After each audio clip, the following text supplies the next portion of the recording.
BEd प्रथम वर्ष के सभी जिज्ञासुओं को प्यार भरा सादर नमस्कार। छात्रों, आज हम जो है विषय शिक्षा में नाटक एवं कला के जो प्रकरण है आपका संगीत से आपको परिचय कराएंगे। उसमें जो संगीत है क्या, जो है उसका संगीत का परिचय, और संगीत में ध्वनि की आवश्यकता क्यों होती है, ध्वनि किस प्रकार की होनी चाहिए, और उसके साथ साथ स्वर हमारा किस प्रकार का होना चाहिए। दूसरा, उस स्वर की लय किस प्रकार की होनी चाहिए और ताल किस प्रकार का होना चाहिए। तो ये सारे इन सब का जो संगीत है उससे एक संगीत बनता है। उस संगीत का अपने मानव जीवन में क्या महत्व है, इस सबसे इस अध्याय के अंदर हम आपको परिचय कराएंगे। और उसके लिए जो संगीत है, संगीत संग धन गीत को एक लयबद्ध तरीके से स्वर के साथ गायन करना और उसमें वाद्य यंत्र का भी सहयोग लेना, सबको मिला करके संगीत कहा जाता है। तो सबसे पहले हम आपको संगीत का परिचय क्या होता है ये कराएंगे। संगीत का परिचय, तो संगीत के परिचय में संगीत के लिए यह आवश्यक है कि जो है संगीत मानव को प्रकृति प्रदत्त एक अनोखा उपहार है। सृष्टि में सर्वत्र संगीत व्याप्त है। कलकल करते झरनों, चहचहाती चिड़ियों, बल खाती नदियों, गुंजन करते हुए भंवरों के रूप में हमें हर तरफ संगीत सुनाई देता है। संगीत मानव मन की एक काव्यात्मक अभिव्यक्ति है जो स्वर और लय के माध्यम से अपनी भावनाओं को मोहक ढंग से प्रकट करता है, जिसका प्रभाव सदा ही गहन और मनभावन होता है। संगीत एक भावनाओं की लिपि है।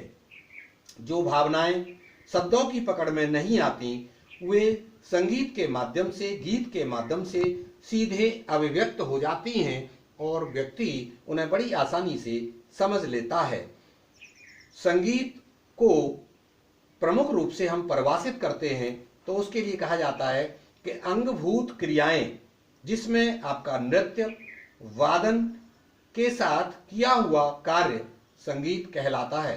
अर्थात संगीत के अंतर्गत गाया हुआ गीत, बजाया हुआ कोई वाद्य यंत्र और उस पर किया हुआ नृत्य, सभी को मिला दिया जाए तो वो एक संगीत के रूप में प्रकट होता है।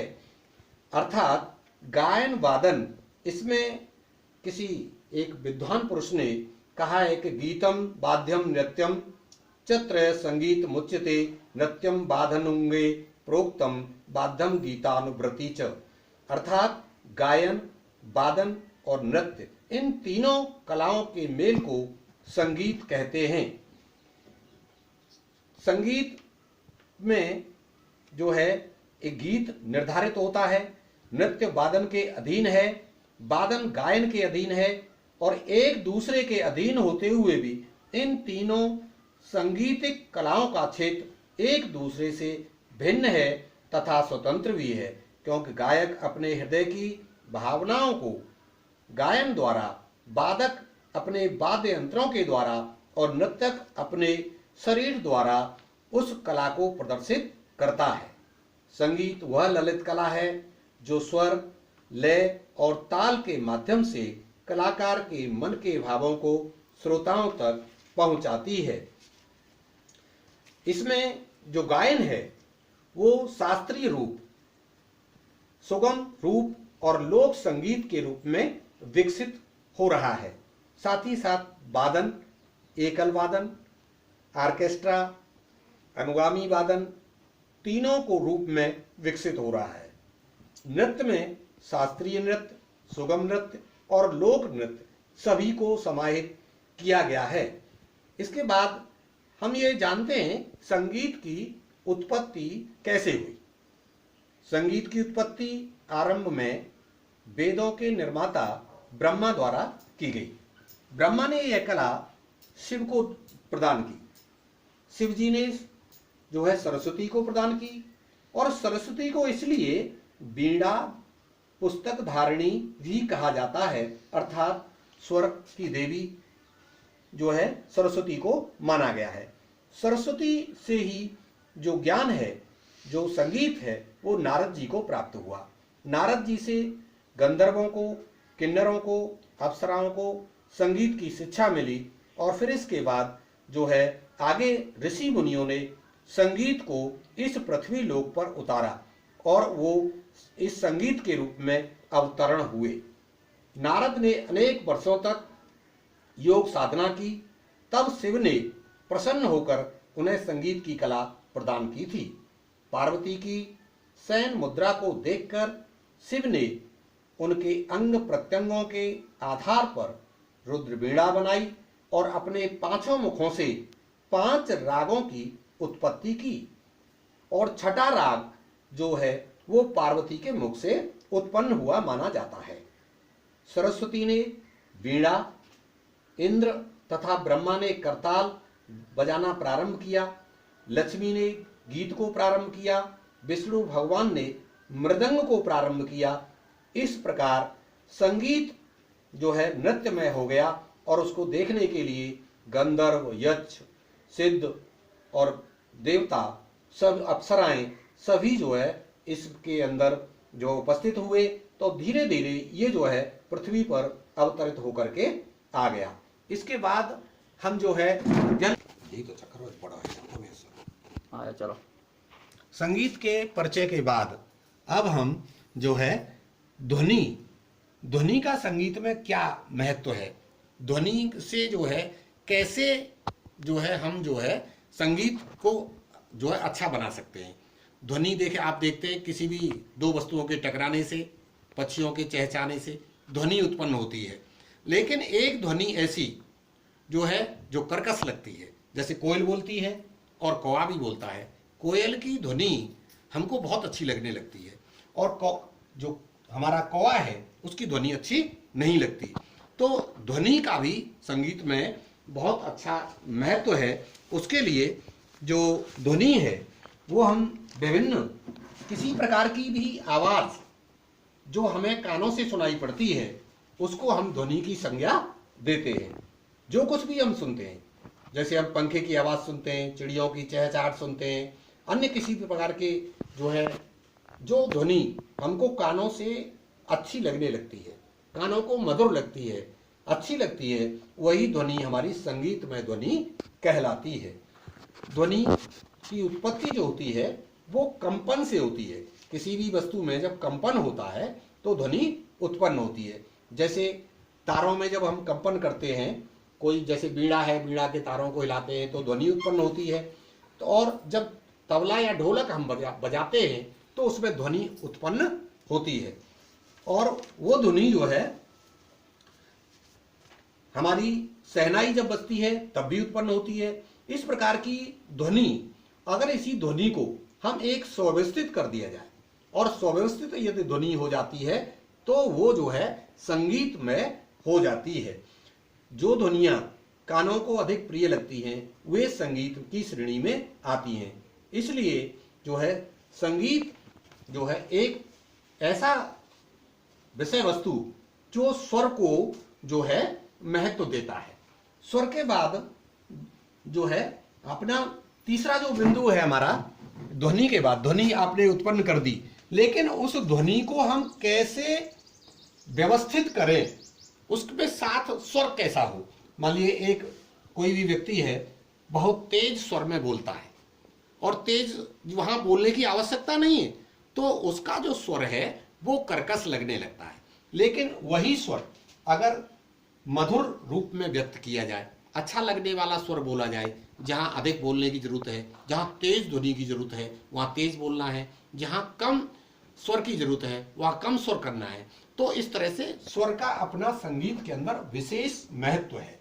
तो कहते हैं, कहा गया है हमारे जो है लोक भाषा में कि व्यक्ति गीत को तो लेके चला जाता है, गीत सीख लेता है दूसरा कैसे, लेकिन गीत तो दुनिया ले जाती है, स्वर को कोई नहीं ले सकता, क्योंकि स्वर अपना सबका अलग अलग होता है, जो प्रकृति की देन भी होती है और स्वर को निर्माण भी किया जाता है। तो अब हमें बताएंगे आपको कि स्वर के बारे में क्या हमारा संबंध है।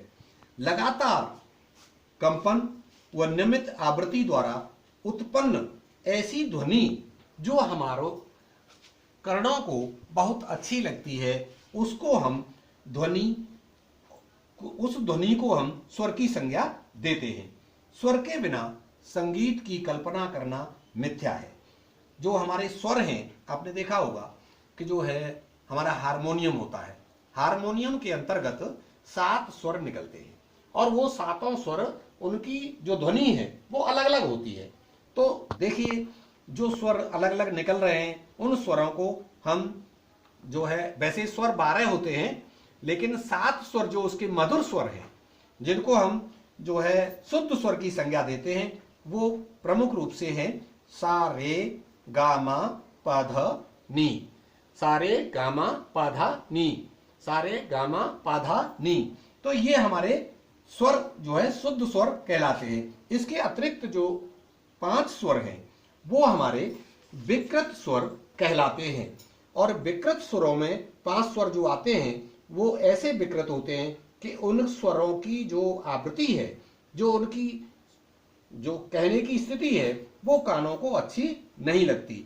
उसी में अनेक प्रकार के स्वरों के साथ साथ एक जो स्वर के बाद अब आता है हमारा कि लय। लय जो है, लय के बारे में अध्ययन करेंगे कि किस लहजे में किसी भी गायन को आप गीत गा रहे हैं तो किस लय में उसको गाना है। एक ही गीत एक ही है, लेकिन यदि उसी गीत को 2 व्यक्ति या 3 व्यक्ति गाते हैं तो दोनों का या तीनों का लहजा गाने का अलग अलग होता है। एक व्यक्ति के गाने में लय बहुत अच्छी लगने लगती है, जब दूसरा व्यक्ति उसी गीत को गा रहा है तो वो लय अच्छी नहीं लगती। तो लय में उतार चढ़ाव, आरोह अवरोह इस प्रकार का हो कि सुनने वालों को जो है इतना अच्छा लगे और वो कहने लगते हैं कि अमुक व्यक्ति ने जिस लय में गाया है वो जो है सबसे अच्छा है। तो हम लय के अंतर्गत अध्ययन करते हैं कि कला का जो मूल स्वरूप है वो लय है। इसमें लय ताल में एक मात्रा से दूसरी मात्रा के बीच का जो अंतराल होता है उसको हम लय की संज्ञा देते हैं। अर्थात 2 लय को एक मात्रा में दूसरे मात्रा तक, या एक उसको कैसे उसको बोलने का हमारा तरीका है, उस तरीके को ही लय की संज्ञा दी गई है। इसमें आप जानते हैं कि जब हृदय की धड़कन होती है, घड़ी की सुइयां चलती हैं, तो उनकी जो गति होती है वो जो है एक निश्चित प्रकार की गति होती है और वो ऐसे प्रतीत होती है कि एक निश्चित लय में चल रहे हैं।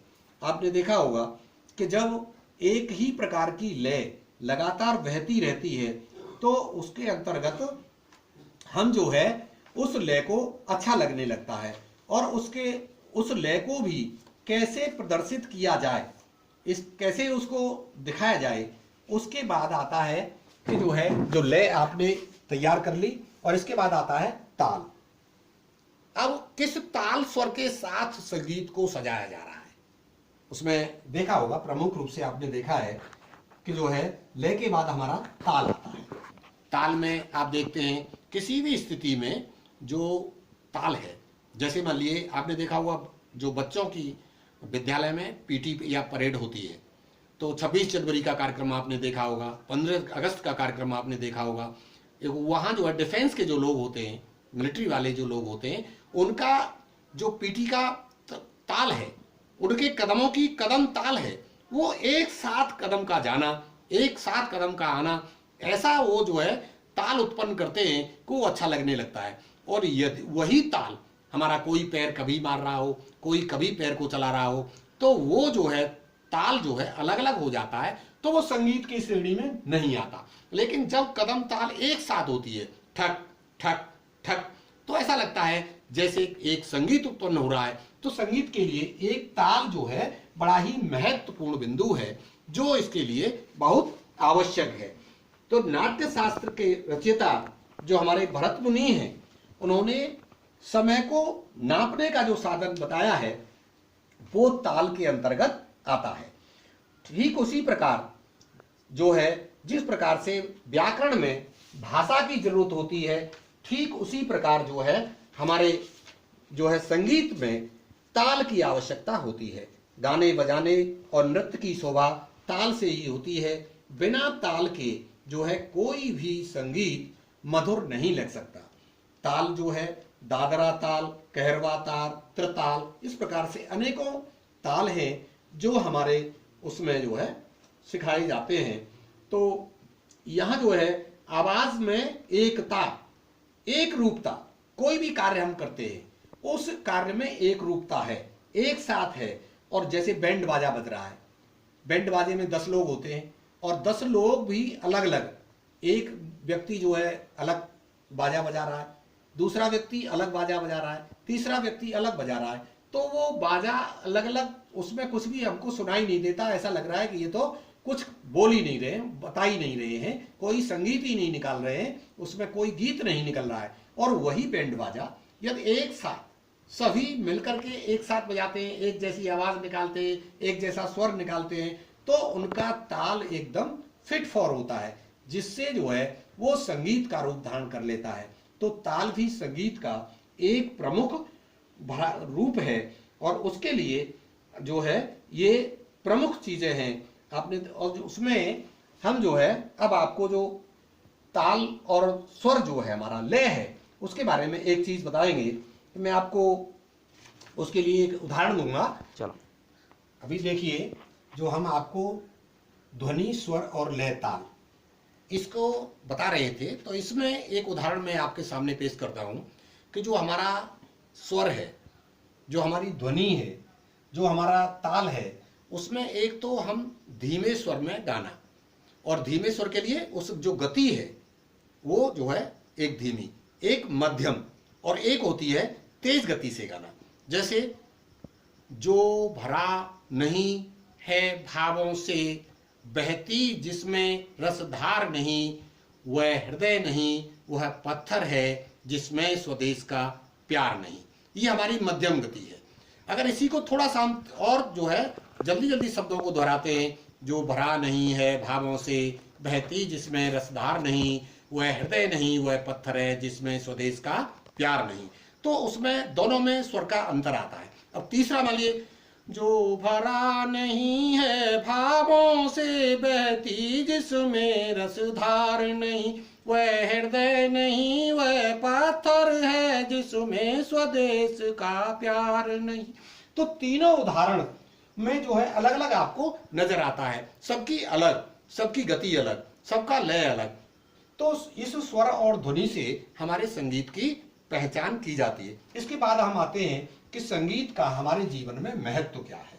अगर हम अपने संगीत के महत्व को समझ लेते हैं तो हमारा जीवन सुखमय और आनंददायक बनता है और जीवन जीने की कला हम सीख लेते हैं। तो उसके लिए हम समझेंगे कि हमारे जीवन में जो महत्व है, संगीत का महत्व क्या है। तो संगीत के महत्व के अंतर्गत सबसे संगीत का जो महत्व है, संगीत से व्यक्ति का मनोरंजन होता है, जिससे उसका मन जो है प्रसन्न होता है। दूसरा, संगीत से मनुष्य को एक ऐसी प्रेरणा मिलती है, एक शक्ति मिलती है। राष्ट्रीय गीतों से देखिए हमको राष्ट्र के प्रति प्रेम भावना मिलती है, जिससे हम राष्ट्र के प्रति अपना समर्पण कर देते हैं।